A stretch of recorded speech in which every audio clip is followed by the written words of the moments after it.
Oh wow. No, there's the wrong button. Oh no, it's this one? Yes it is. Ah! Much brighter. The wonderful things you can do with the camera. I've been creating video, photo, all sorts of digital creations for well over 5 years, and there's one thing that every photographer, videographer, filmmaker, scripter, general person in general needs.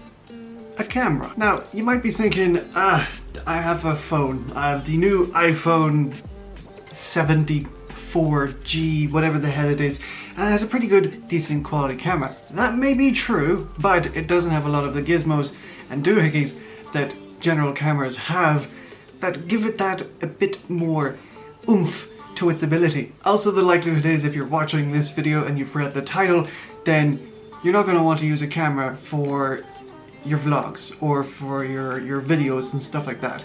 You're wanting something everyday use that's actually pretty decent. Now, you can go with something like a DSLR, and to be fair, they are a lot of fun, but they're also very bulky, they're also very heavy. And in comparison to a phone, you know, they do look cooler. But DSLR is fairly expensive, and it's very, I was going to say delicate. It's not a delicate piece of equipment. It's a very sturdy son of a gun. If you are new to cameras, even if and you've no clue what C-log footage or f-stops or ISO or, you know, different lenses for different jobs, if you're not quite sure of all that different jazz, you're going to want something that you can just point at a scene and record. What you need is a point and shoot camera. A point and shoot camera is at its very core a camera that as soon as you take out of the box, all you need to do is plug a battery in it, plug an SD card in it, or at least know how to do that. Roll the film. Roll the film. You don't require a lot of information, a lot of training with point and shoot cameras. They are point and shoot. You just point it at something and you shoot it. Like a gun, except a camera. The market for cameras is huge. There are so many cameras on the market. So many point and shoots, so many DSLRs, so many lenses and counterbalances and these things, tripods. There are so many things everywhere. So, my recommendation, and a recommendation that you probably get from quite a lot of different people as well, is the Powershot G7x. The Canon Powershot G7x Mark II. I brain farted there. Hashtag not sponsored or affiliate linked or anything else. It's just a personal opinion. Okay? This is a mirrorless camera which is extremely cheap when it comes to digital cameras. You can find it, I found the cheapest one I could find was around 200 to 500 euro. Ranging in that price range. And considering the fact you could get one of these for around the same price, you probably are better getting off a little point and shoot first. Reason being because if you're not too versed in all the camera things, you're going to have to spend a lot of time learning that anyway. And if you're just wanting to get straight into shooting film and recording videos and getting used to a camera, the G7X will do you grand. It is extremely cheap for a camera of its caliber, to be fair. It's a mirrorless camera, which means it doesn't have, let me show you, it doesn't have that yuck. I don't know if you can see it, but if I turn this on and then take a photo, see that little snappy snap? That's the mirror lens. That's where you get the image from. And then it puts it onto a sensor, and then that's what a DSLR is, single lens reflection thing. But mirrorless cameras don't have that. It's more of a sensor sort of thing. I love how I'm explaining this. I don't fully understand it, to be fair, but I'm trying to explain it to the best of my abilities. Do not judge me. The G7X is also very, very easy to get a hold of and to understand. It took me about a week to understand everything about it, and that's saying something when it comes to cameras. There are a lot of automatic settings already built into the camera. It's auto-focusing. The ISO is just a simple dial on the top of the camera, and there's a lot of already built-in pre-made settings that you just switch it around at the very top right of the camera. Also, the lens itself, you know, it's built into the camera, but if you're recording, you can change the zoom in and the zoom out very slowly, or you can use the buttons on the back of the camera. If you're not in video mode and you're using photo mode, it will actually adjust the shutter stop, or the shutter speed. The G7X is actually very, very easy to understand as a beginner. The image is very good, the quality, the color, you know, even the lighting and such, it's quite good. And you can adjust the lights and everything while you're talking. So if I want things to be darker, there you go. And if I want it to be lighter, there you go. It's simple. Oh, very user friendly. It's wonderful. It's absolutely wonderful. The camera itself is actually extremely light as well, with about 320 grams the entire camera is. That's quite light. Very light, considering the fact everything about the camera itself. You know, it's something that you won't have to worry about carrying around, because it's something you just fit in your pocket and off you go. You know, it's pretty light. You won't have any issue holding it up for extended periods of time as well. It's also something you can attach to a cheap tripod, which, to be fair, I got this for around 10 quid, and it doesn't bend over or fall over along the place, even though things pop out.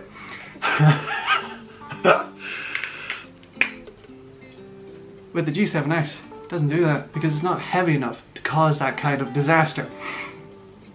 So, what that means is that you can walk around with it, even with the cheapest of tripods, and you won't have to worry about the camera breaking or falling off or anything like that. Win-win.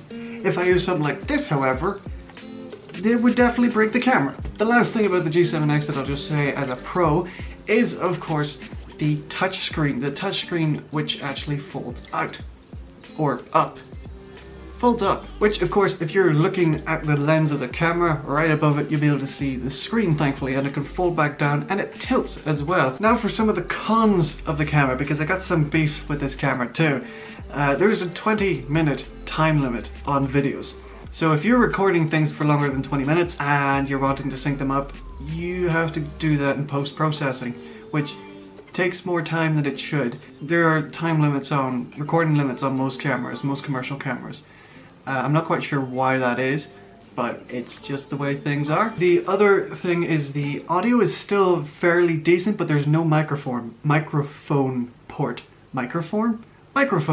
There's no microphone port. In saying that, there are workarounds, like having an external microphone that you can attach to your shirt or your jumper, or having something like a Blue Yeti or a Rode microphone.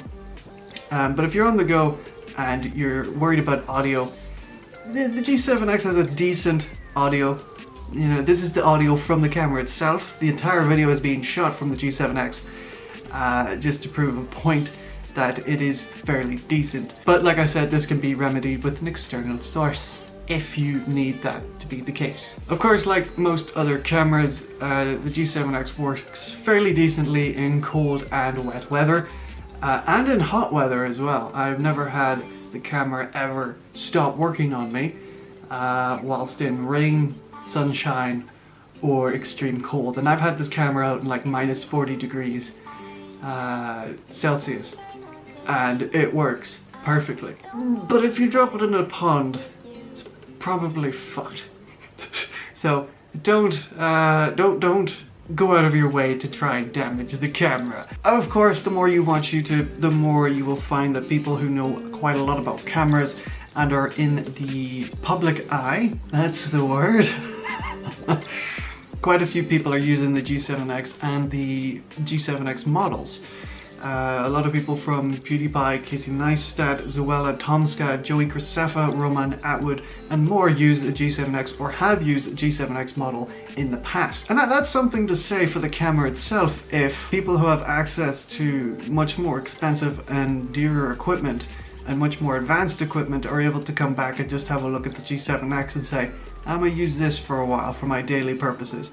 That's quite saying something about the quality of the camera itself. And I can understand that because I've used this camera and I enjoy this camera. I don't know why I did a little hop there. I did a little whoop. Like I said, you can always go for the DSLR. You know, there's nothing wrong going for a DSLR straight off the bat. It's more than likely some people will. But a point and shoot helps you get used to the camera. It helps you get more accustomed to things.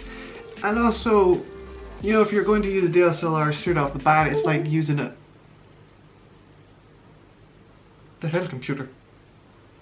What have you done? But if you're starting off, if you don't know that much about things, like previously said, it is probably better to get a point and shoot like this until you are more up to date, or if you want to go out of your way and do a lot of research first and understand all the different things that come with owning a DSLR, then by all means go right for it. Obviously there's nothing wrong with that, but having a point and shoot right off the bat makes it feel a little bit more natural, and it's also lighter too. DSLRs are heavier and more complicated than the average camera. Just a little bit. They're lots of fun though. Of course there are other point and shoot cameras out there, you know, that you can use to start your journey or to improve upon your journey, but especially in this video internet thing. But for a camera so cheap and reliable, I would highly recommend the G7X. And of course, like I said, this camera is what's been used to record this video, just to prove the point about audio, video, color, focusing. It's good autofocus. It's very weird going back to a previous camera that I've used for videos, because I've been using this recently.